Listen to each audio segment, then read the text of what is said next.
Hi, my name is Sierra, and I'm going to be going over Chapter 7. So, Chapter 7 was over food plant sanitation, and my first question is over the plant sanitarians.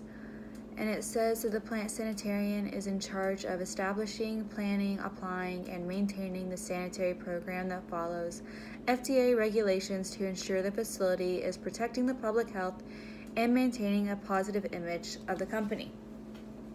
So, I have worked in the food industry for about 2 years, and I've never heard of a food plant sanitation.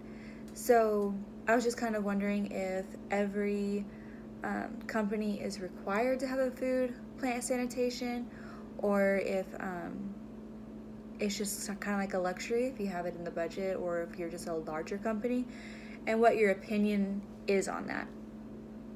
So, do you think that if they don't have a plant sanitarian, should all companies be required to, or not? And then the second half of the chapter really goes into if we don't have these plans in place, what can happen. And that could be food contamination from chemical and physical biohazards, which could be human microorganisms, equipment pieces, air and water, sewage, insects, rodents, and birds. So I remember a long time ago something happening with peanut butter and it all being recalled. So it doesn't have anything to do with the chapter. I mean, it does have something to do with the chapter, but it's not a question about the chapter. I'm just curious if you've ever experienced this where you work, or if you remember a time where there was a big recall, obviously other than the romaine lettuce that just happened not too long ago.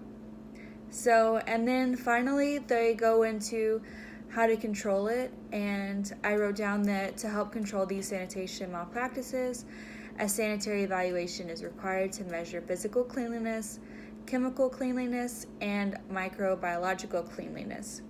And these measures should be measured not only through the process that includes direct contact with the product, but also around the landscape of the building. So not just with who's touching the food and preparing the food, but the building of itself.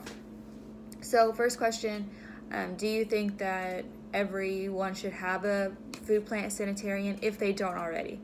Like, is it a requirement to have one? And if not, do you believe they should?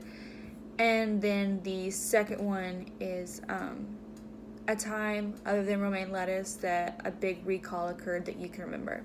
And like, what was the story behind it? What was contaminated? Thank you.